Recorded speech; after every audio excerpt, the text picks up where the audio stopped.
A 747 plummets towards the Pacific Ocean. People just popped up like popcorn.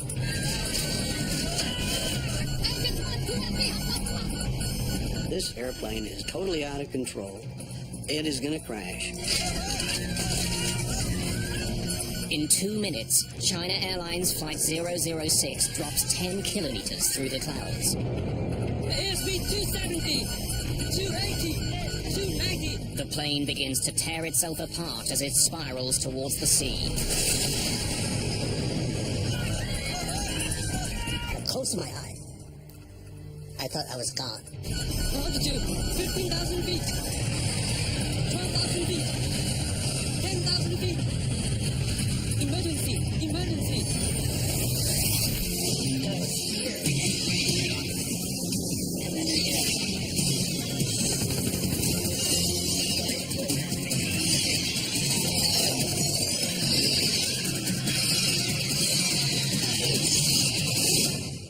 February the 19th, 1985. A China Airlines flight cruises across the Pacific to Los Angeles. At 12,000 meters, it's racing towards the dawn. For the passengers and crew on board, it's past midnight. A two-man relief crew is in charge of the plane as it sails above the ocean on autopilot. The main crew gets several hours off in the middle of the trip, so they're rested for the landing. But Captain Mumyan Ho is restless. Good morning, gentlemen. Even though he's not officially on duty yet, Captain Ho returns to the cockpit. Thought I'd keep you company. The captain isn't the only one up. Best friends Sexan Canyo and Alex Knoll have something to celebrate. I feel like I'm in first class. It's Sexan's 30th birthday. I have the longest birthday because I just gained my 12 hours back. And we've been drinking champagne, celebrating 41,000 feet in the air. You know, not too many people get to do that. Bill Peacock is in first class. He's traveled all over the world for the American government. There was nothing special. It was a routine commercial flight. I had a very nice first-class seat, sat there and read some books, went to sleep.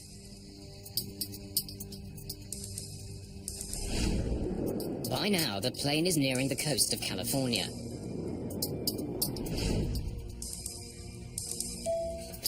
Good morning, ladies and gentlemen. We will shortly be serving you breakfast. For those of you who wish to adjust your watches, the local time in Los Angeles is now 7 a.m. Sleep well? Very well, sir. Thank you. Good morning, Captain. After their 5-hour break, the flight crew is reunited in the cockpit. Soon after, the plane runs into some stiff winds. Ladies and gentlemen, this is your captain speaking. We're experiencing some light air turbulence. Please fasten your seatbelt. The autopilot is set to keep the plane flying at 470 kilometers an hour. But with the wind blowing hard, it's increasingly difficult to maintain the speed. For the crew, the bumpy ride suddenly gets more worrying. Engine 4 is giving us weak thrust. There's a problem with one of the engines. The flight engineer throttles up the engine, but it doesn't respond. We're losing speed. In the cockpit, the strange situation suddenly gets much worse. Engine 4 flamed out. The fourth engine stops working completely. Take a look at engine out procedures. Work out a 3-engine cruise altitude. The problem with the fourth engine isn't a complete surprise. At the pre-flight briefing, Captain Ho was told that a repair crew had worked on Engine 4 before the flight. Perhaps the engine still wasn't working properly. We had a snag advisor on Engine 4 before we took off. Just maybe that's it. Without the fourth engine, the plane continues to slow down. Airspeed 240. Call Oakland Center and request a lower altitude. Oakland Center. Dynasty 006, requesting new altitude. Dynasty 006, stand by.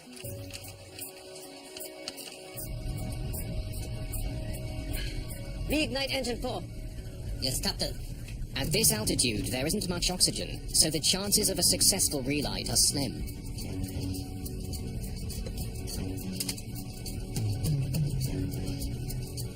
No response, Captain. As the crew try to restart their engine, their plane slowly begins to roll to the right. Dynasty 006, you're cleared to flight 240. We're banking right, Captain. Airspeed 230. As the plane continues to turn and slow down, it's in danger of stalling. Altitude hold off. Nose down. Hoping to increase his speed, Captain Ho tries pushing the plane's nose down. Nothing the crew does seems to help. Their jet is banking more and more steeply. Dynasty flight 006, Oakland Center, how do you hear me? Airspeed 220. We're banking right, Captain. I'm disengaging autopilot.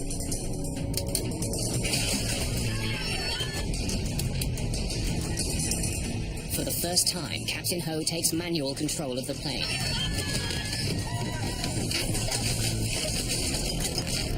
He struggles with the controls, but the plane has veered into thick cloud, and he can't see the horizon as he tries to keep his jet level. I've lost ADI. The ADIs have malfunctioned. It's going out of limits. Just minutes after their fourth engine stopped working, the China Airlines flight suddenly stalls and begins falling from the sky.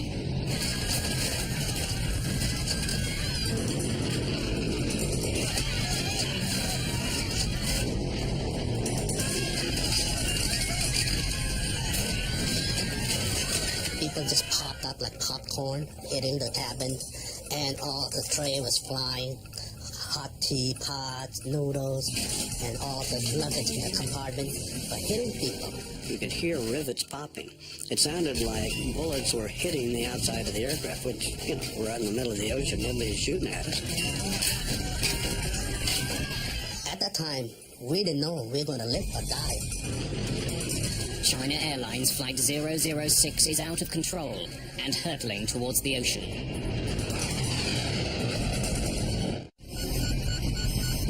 Dynasty 006, Oakland Center, how do you hear me? The crew are stunned, blindsided by their jet's bizarre behavior.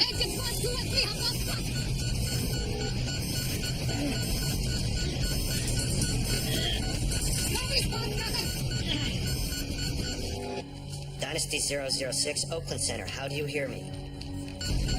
Airspeed 270. 280. Dynasty 006, Oakland Center, how do you hear me? Struggling against the plane's wild motion, the flight engineer tries again to restart his fourth engine.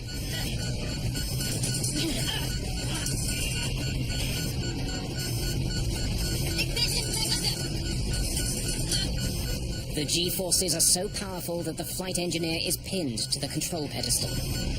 Dynasty 006, Oakland Center, do you copy? We need to see this. In Oakland, air traffic control spots the plane's sudden descent. In a matter of seconds, the plane falls almost 3,000 meters. Altitude 370. 360. 350. In the cabin, the G-forces are punishing.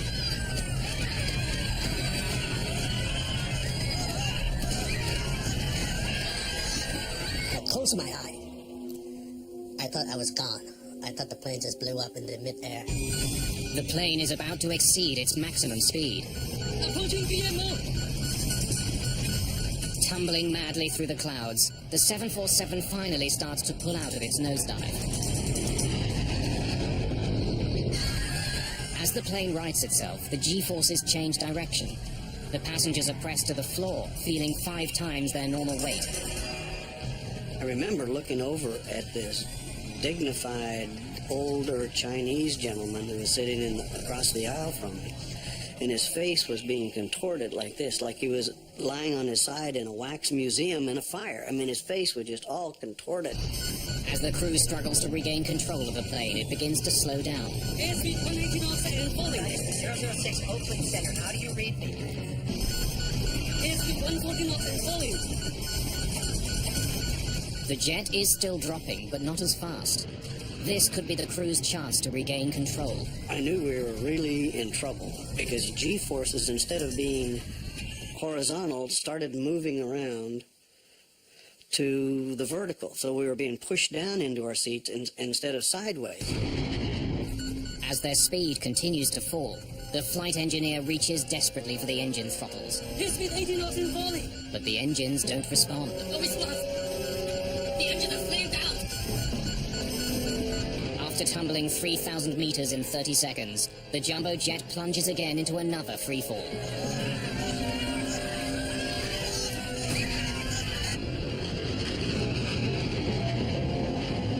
And the second time when it went down, this time it's plunge.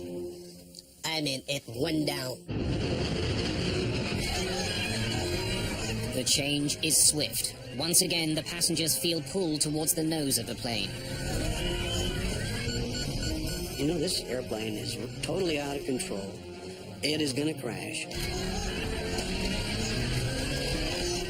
And stuff were sliding around and flying around and shoved to one side and then shoved to another side. So it was kind of like being on a boat that the gear is broken loose and it's just going back and forth with the waves. Ugly.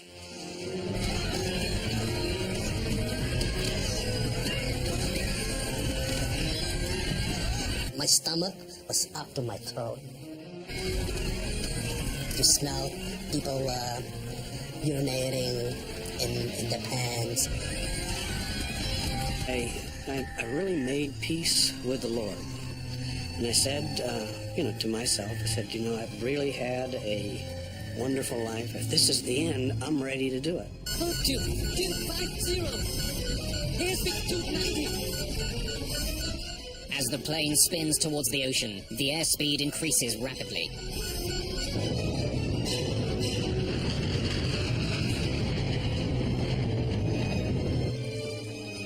Dynasty 006. With the crews struggling to control the plane, 6 separate calls from air traffic control go unanswered. The stress of the dive tears the landing gear doors off the plane. In less than a minute, the plane drops 6 kilometers. He said, I love you, man. I told him I love you, man. And we said goodbye to our wife. And he said something about his belonging. He gave all his belonging to his wife. And that's when we just start pushing our chair back together. Altitude 15,000 feet. With no visible horizon line, Captain Ho doesn't know which way is up. SBMO. Without a reference, he can't stop the plane from spinning. Emergency. Emergency.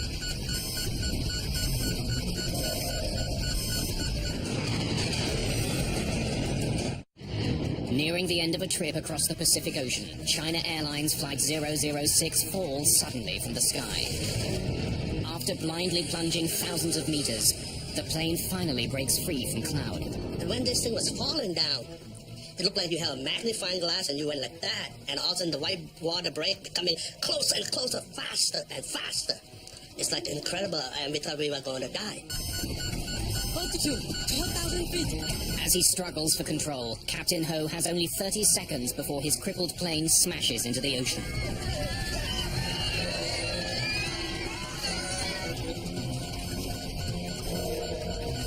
I can see the horizon.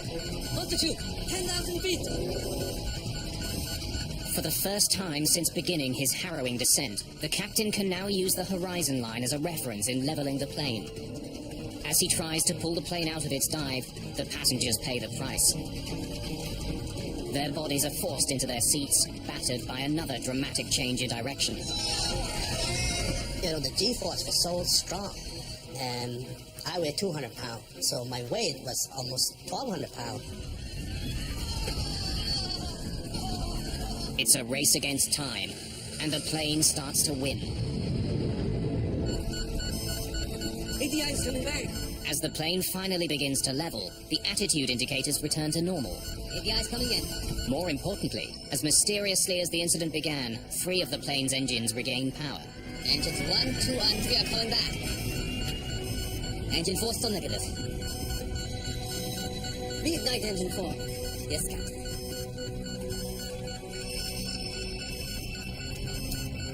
Once again, the flight engineer tries to reignite the 4th engine. But this time, Engine 4 reignited. for the first time in minutes, the plane is flying under control. They saved the airplane. They pulled the airplane out of this acrobatic maneuver at an altitude of 9,500 feet. They popped out of the clouds at 11,000 feet, and they had the airplane in stable level flight by 9,500 feet. That was a masterpiece of flying. Ladies and gentlemen, this is the captain speaking. Is anyone hurt? Do we have a doctor on board?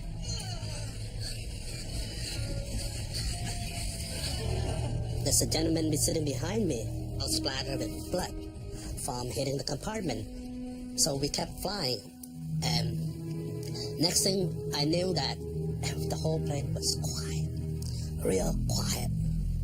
Nobody talked very much. If they talk, we're whispering, because we don't know, we still don't know we're gonna live or die. Dynasty 006 fell off my screen, but she's back now. A new controller, Brian Campbell, has taken over control of Dynasty 006. Dynasty 006, Oakland Center, do you hear me? Can you fly the plane? 006, we are flame out. We are... Emergency. We are 9,000. 9,000. Roger, we have radar contact. Oakland Center, Dynasty 006. We're declaring an emergency. We request a direct route to San Francisco. Well, they cleared all the other airplanes out of the way. They gave him clear runway, so nobody was waiting. Didn't have to wait for anybody else. He went straight in for a landing. Dynasty 006, Oakland Center, you are now cleared. You are free to descend at pilot's discretion. Captain Ho not only has injuries on board, the plane itself has been severely damaged. His rear elevators, which help control the altitude of the plane, don't seem to be working. Without them, landing his jet safely will be extremely difficult. The problem is, it's a very big airplane and it responds very, very slowly, and you just might not do it before you run out of air. You might hit the ocean. What you need is a very cool head. Captain Ho must now land using varying amounts of engine thrust. After pulling the plane out of its terrifying dive, if he makes one mistake, Flight 006 could still end in disaster.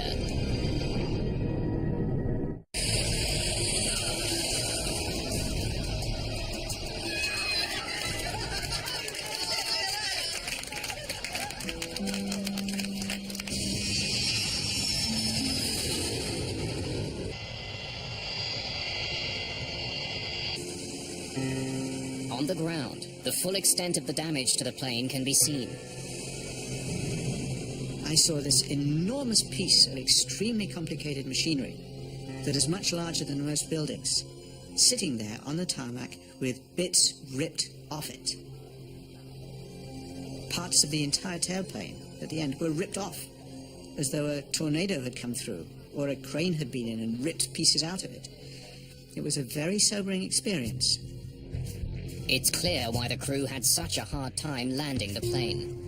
Enormous chunks of the tail are missing, either torn off by the stress of the dive or crushed when the landing gear doors broke loose.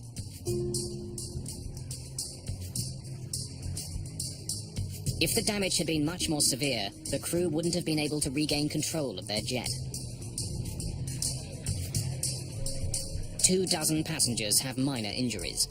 Only one requires hospitalization, but is soon released. A near disaster was avoided. But what had gone wrong in the first place? The cockpit voice recorder is sent to Washington, but it's designed to tape over itself every 30 minutes. None of what happened in the cockpit during the terrifying plunge from the sky remains. A record of the plane's instrument activity during the flight has been captured by the flight data recorder. But again, the team runs into a problem. The flight data recorder experienced unprecedented stress during the dive. There were electrical interruptions too, which caused gaps in the recording. Investigators begin with what they do have.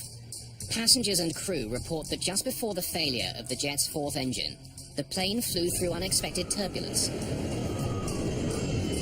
Had this caused the engine to fail? Satellite weather maps revealed that there was indeed heavy air turbulence over the Pacific. But it wasn't severe enough to cause engine failure. The jet's 4 engines are tested and studied. Even after the horrific dive through the sky, they're found to be in working order. However, given the previous history of problems with Engine 4, it receives particular scrutiny. The wear on a small throttle valve trimmer is measured. It's worn down by only 4/1000th of an inch, but that's enough to restrict the fuel flow to Engine 4.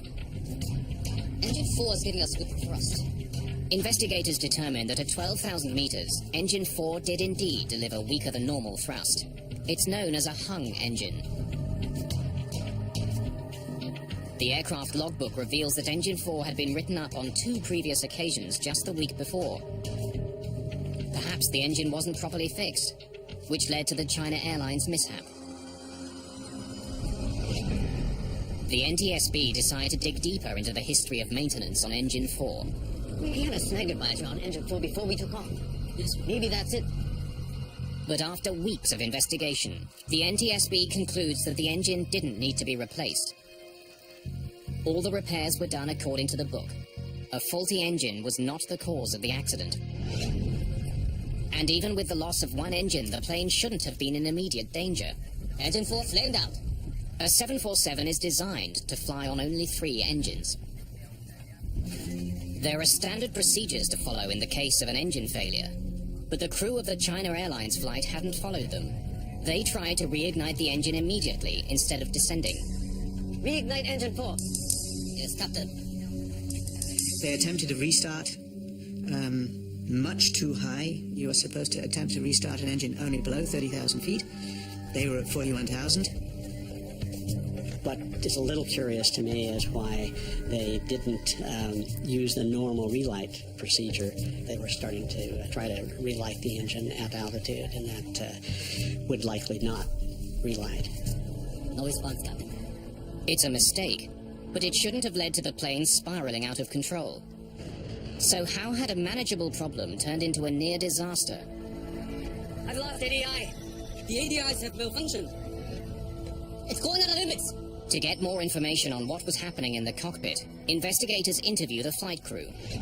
I heard the captain report the ADI was lost. And then I saw the standby ADI was also going out of limits. The crew tell investigators that their ADIs, which measure how level the plane is, weren't working. They could have said, this can't possibly be right. And looking at their indicators, can't possibly be right, and therefore they must have failed. The attitude indicator had indicated a position so implausible that it looked like it had to be a failed instrument. This couldn't be what the plane was really doing. But in fact, when the ADIs are studied by the NTSB, they're all found to be perfectly normal. When we started banking right, Engine 4 was already flamed out. We started to descend faster, and engines 1, 2, and 3 also failed. Engine 1, 2, and 3 have lost thrust! NTSB investigators are even more confused when the crew tells them that all of their engines had failed. With the exception of Engine 4, the flight data recorder indicates that the other 3 engines were working the entire flight. If the engines had all failed, there would have been a host of other problems, such as cabin depressurization, but that didn't happen. Engines 1, 2, and 3 are coming back. Finally, when we descended lower in altitude, 1, 2, and 3 came back, and we were able to reignite engine number 4. Engine 4 reignited.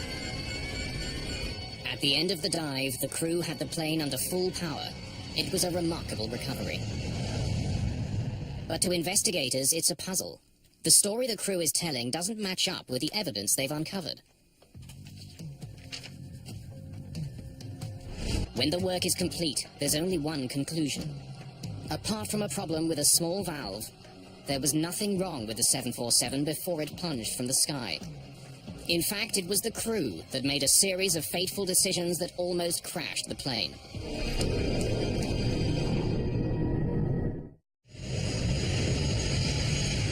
Just after 10 o'clock Pacific time, Engine 4 starts to lose thrust. Engine 4 is giving us weak thrust. The flight engineer struggles to fix the problem. But investigators discover that he doesn't take one of the most basic steps he should have. He leaves the engine's bleed air valve on. The bleed air valve takes air generated by the engine to help cool the plane. When an engine isn't working properly, the valve is supposed to be closed, so the engine can use all available air to restart. Unwittingly, the flight engineer has started a ticking clock. Engine 4 is slowly losing its ability to stay lit. We're losing speed. With more engine power on the left wing than the right, the China Airlines flight begins turning. In order to keep it from turning to the right, the proper thing to do would have been to step on the rudder. That would have produced a twisting force, so to speak, that would have overcome the imbalance of the engines. But instead of adjusting the rudder himself, Captain Ho continues to let the autopilot fly the jet. The autopilot is designed not to move the rudder. The autopilot can adjust the ailerons and spoilers on the plane's wings, but these flaps aren't strong enough to overcome the imbalance that the plane is experiencing. Without the help of the rudder, the plane's turn becomes steeper and steeper. Investigators discover that after losing power to his fourth engine, Captain Ho continues to leave the autopilot on. He doesn't take complete control of the plane. He doesn't adjust the plane's rudder with his left foot. Airspeed 240. The plane enters a critical moment. It's about to flip on its side and enter a nosedive. The NTSB believes that the captain was concentrating on his airspeed indicator, but seemingly fails to notice the instrument directly beside it, his attitude indicator. This instrument would have warned him that his plane was starting to roll alarmingly to the right.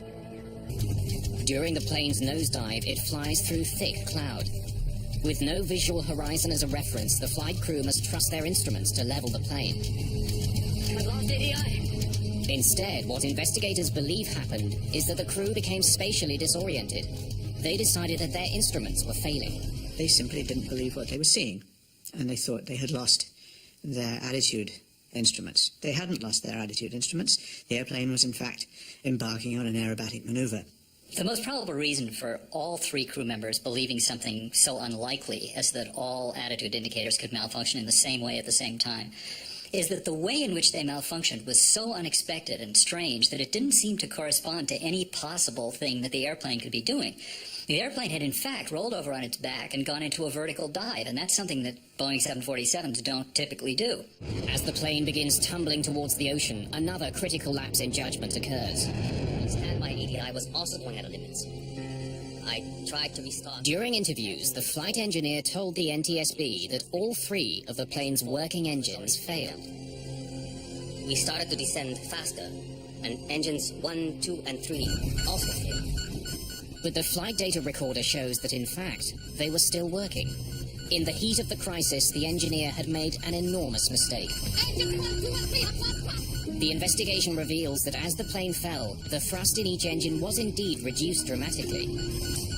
But the cause wasn't engine trouble. The engine throttles had been lowered to idle in an attempt to slow the furious fall of the jet. It was something the engineer missed in the chaos of the dive. You can understand why the flight engineer might have been confused about this situation if he had not seen the captain pull the power to idle on the engines. He would reasonably assume that the fact that they went to idle was a problem rather than intentional. Investigators also believe that they know why the engines didn't give the crew more power when the engineer tried to throttle them up. The cold temperatures at 9,000 meters would stop them from responding quickly. But in the heat of the moment, the engineer could have taken their slow response as another indication that they failed. The NTSB discovers that indeed gauges in the generator panel behind the engineer showed that the three engines were still firing. But the gravitational force became so powerful, the engineer couldn't look back.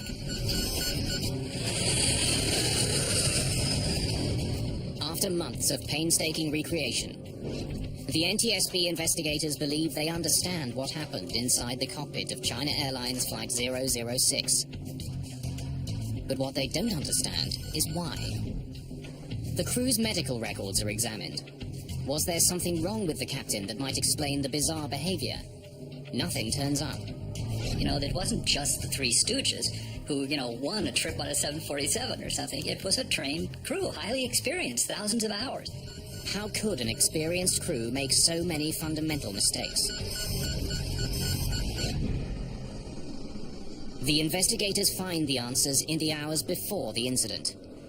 What they uncover is a potential danger that affects pilots around the world.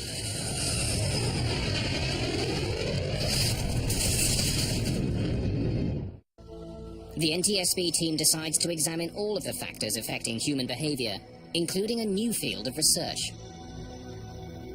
For the first time, as far as I know, in a report, the circadian rhythms, the biorhythms, the day and night functioning of the body was seriously taken into account as a possible explanation of why an extremely experienced Boeing 747 captain didn't notice things that to other pilots might have seemed obvious, such as the fact that his airplane was busy flipping on his back when he was attempting to deal with an engine problem.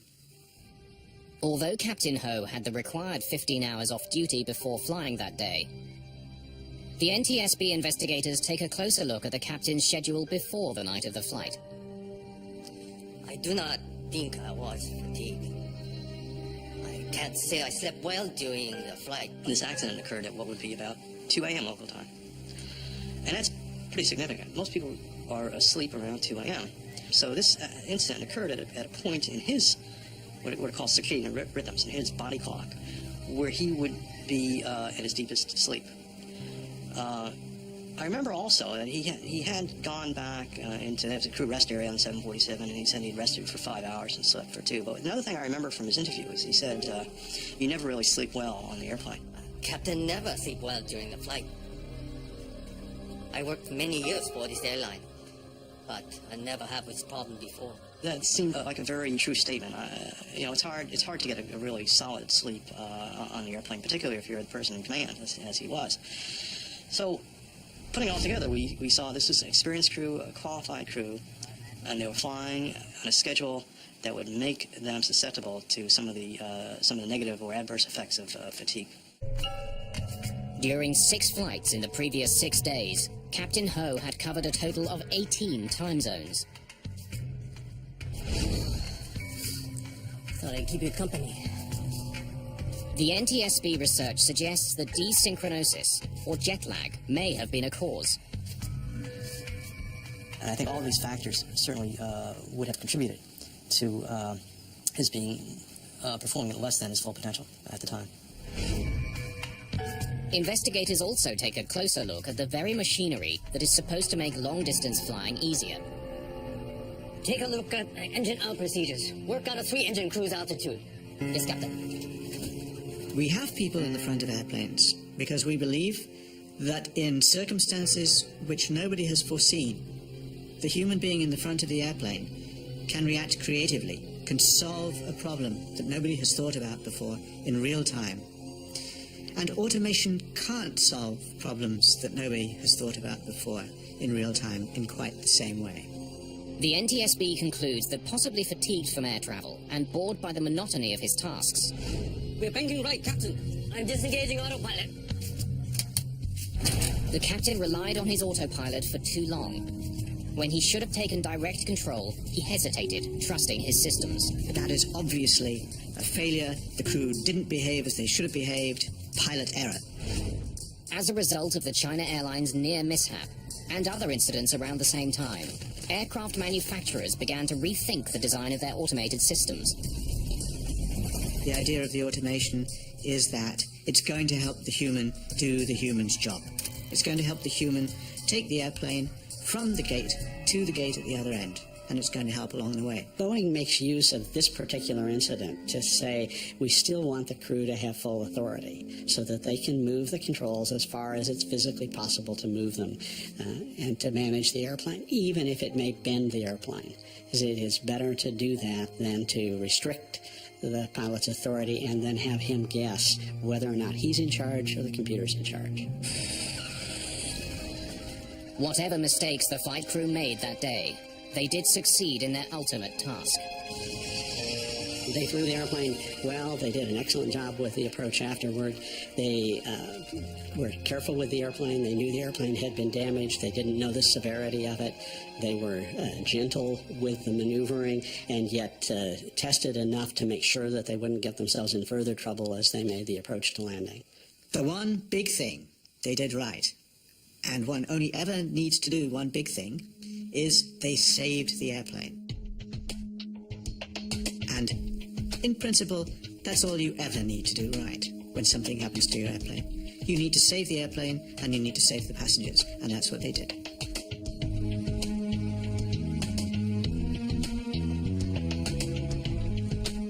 How can you forget something like that? That I survived through that. So it's hard for me to forget that I was lucky and it wasn't my time yet. The pilot saved our lives. He got us into it, but he got us out of it. And perhaps there was one other hero that day, the Boeing 747 itself. It was put through maneuvers and stresses that far outweighed its known limits. And yet, despite it all, the aircraft survived and landed safely.